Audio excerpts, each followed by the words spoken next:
What's up, guys? This is Gavin at Tap Performance, and if you can't tell, I've got a little bit of a mess going on here in the background. We are doing a whole lot of Indian motorcycle stuff here in the shop, and we have one of our employees, Miles, Indian Scout Bobber, here with us today. And if you can't guess, we are going to be doing some K-Tech suspension, and we're going to be installing some piggyback rear shocks on this thing. And they're just a tad bit taller than stock, but the ride is going to be a crazy improvement from what's on there now. So I'm pretty excited to not only open these up with you guys, show you what K-Tech makes, not only on the race side of things, but for the street bikes as well. They are super competitive in the race world, put out an extremely highly competitive product as far as actual race bikes go. So I'm super excited to see what kind of product that they put out for these actual street bikes. I've done a little research online and taken a look at their products. Everything looks like it is a great finish. The product itself, I won't lie to you, I've opened it, it looks great, feels great in my hands, but we're going to do a little bit of an unboxing, show you guys what not only the piggyback shocks are going to look like, but we also offer or carry a more budget-friendly non-piggyback shock that just has a little bit less adjustments, but is still going to be a huge improvement from stock suspension. Other than that, let's get to unboxing a little bit. I'll show you guys the piggybacks, the non-piggybacks. We'll take these stock shocks off and then figure out what set we're gonna end up putting on this bike, and then we will hopefully get a couple shots with these new K-Tech shocks on it.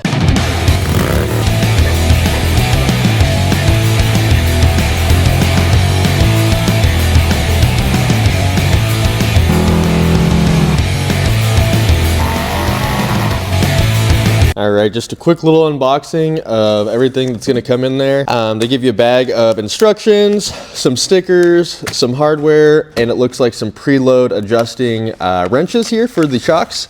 That's great. We're gonna put these to the side for now, move this foam out of the way, and it comes in some really nice packaging here. Let's see if I can stay out of the way of the camera here while I open these. And we'll just take a quick look at one of these piggyback shocks. So the piggyback is going to be the Razor. The non-piggyback reservoir is going to be the Razor Lite. The pleasure of introducing you to Blade, Laser, Blade.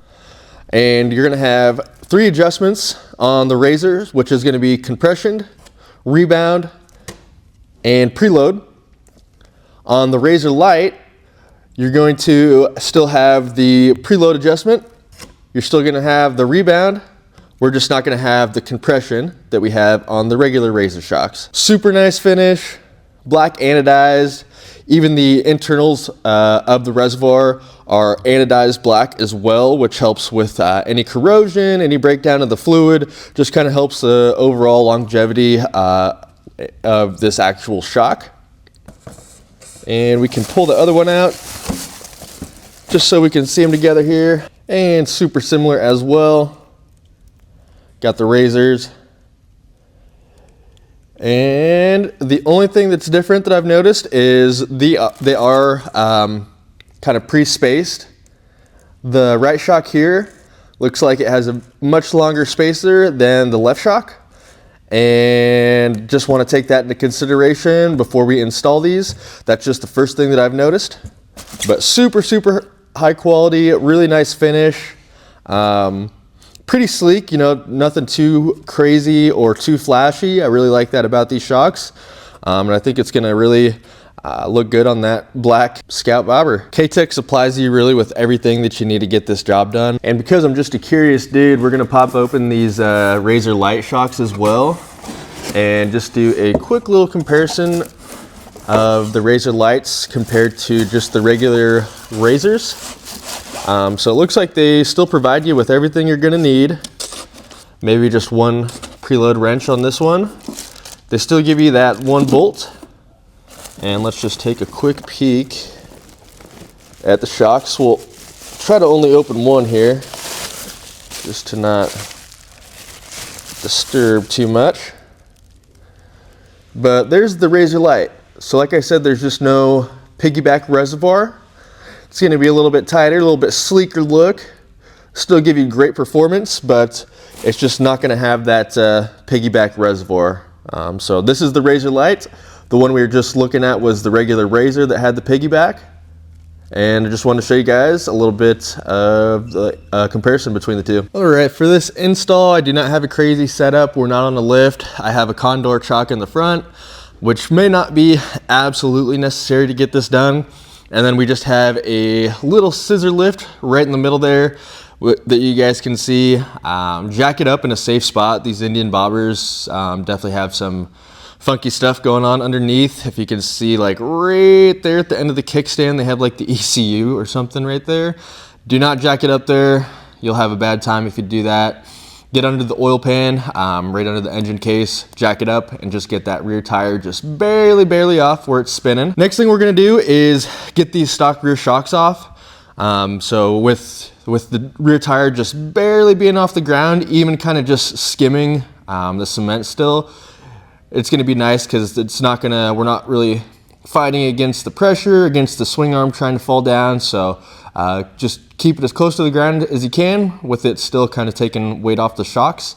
And we are gonna go ahead and start by removing their two rears. All right, so for these rear shocks, we're gonna pop them off real quick. I have a 18 mil on a 1/2 inch drive ratchet.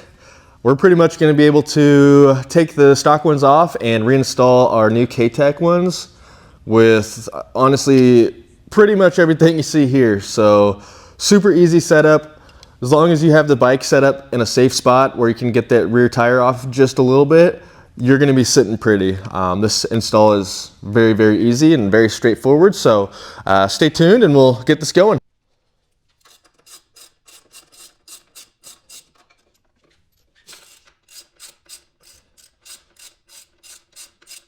Got a couple washers on this top bolt. Just be wary of those. We will more than likely be reusing those, so don't lose them and you won't have to take the extra trip to the hardware store.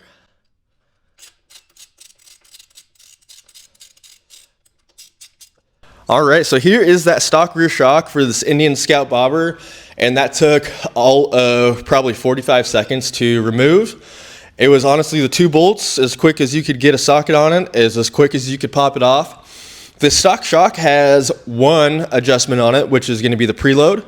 So we're going from a shock that has just the preload adjustment to now our new K-Tech is going to have preload, rebound, and compression. It's going to give us way more room to work with. And not only that, is it's more focused on performance, where this is more focused on your all-around rider.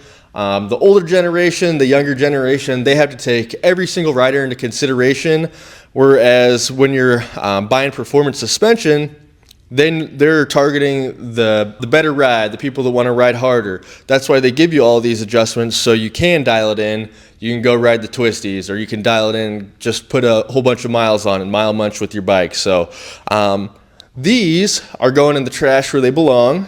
And we're gonna grab our K-Tech rear shocks and get ready to install those on the bike. But first things first, I'm gonna bring you guys around here to the right side and let you see me pop this one off as well. Super easy access. We're not fighting with any exhaust or any swing arm clearance, so it's gonna be just as easy as the left side.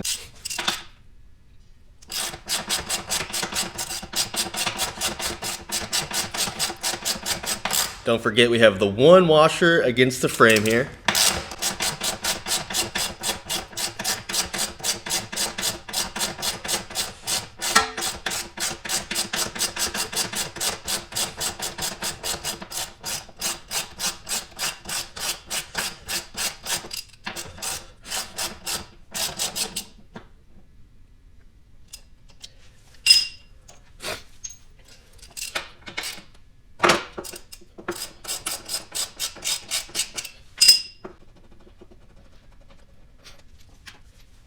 All right, we have both the shocks off, and we are going to start with the left side piggyback.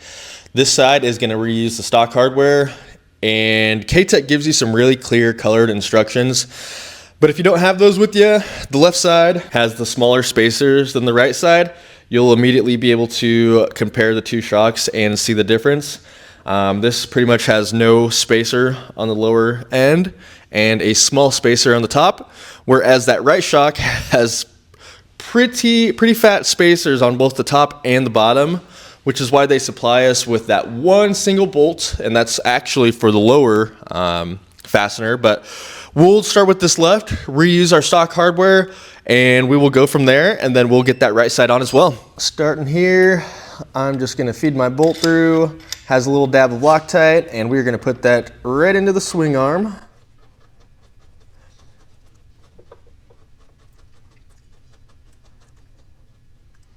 And I don't know if you can tell, but this hole is not lining up with this. And that is just because of the little bit additional length that we added by installing these shocks. And we are just gonna go to our little scissor jack, turn it over, and give ourselves just a little height.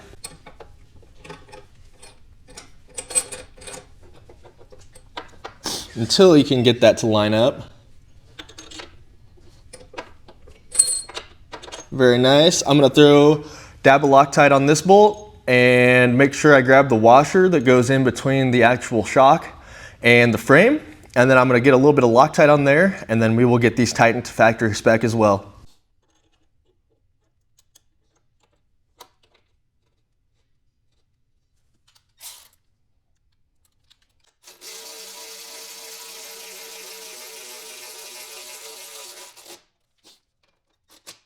All right, we're back over here.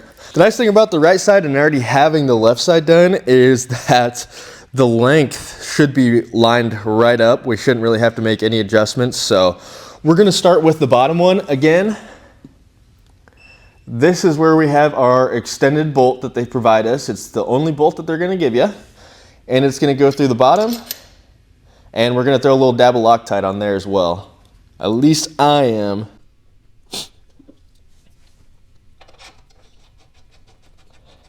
Nice little stainless bolt. You kind of line it up here, see what we're looking like. That's gonna line right up here. I'm gonna make sure that you guys can see. So the second one's even easier than the first one, and that's just because we don't have to make any adjustments. Once again, I'm gonna feed the long bolt through the top. Gonna throw my washer on there as well so we don't forget it.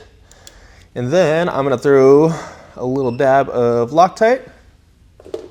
And we are going right back to the frame and getting this bolt back in there.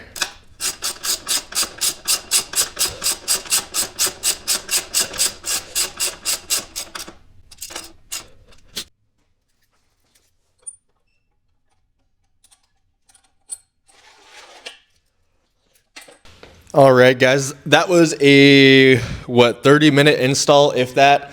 Once you have the bike set up in a safe position where you can get that rear wheel off, it's as quickly as you can pop those 4 19mm off. It is super quick on the install. Didn't run into any headaches, nothing crazy that we couldn't deal with on our own. You guys saw everything that we came across. So if you have an extra 30 minutes and want to improve your ride drastically, hit our website at tapperformance.com. We have these online ready to order for your Indian Scout. Or if you have a Harley touring bike, we have a couple sets available to ship as well.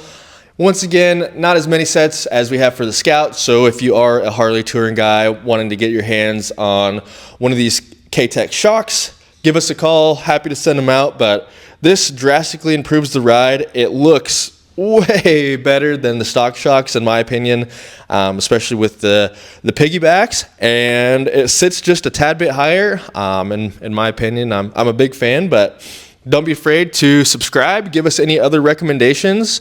Otherwise, if you're ready to change the ride of your Indian Scout, head to tapperformance.com and order yourself a set of the K-Tech Razor shocks.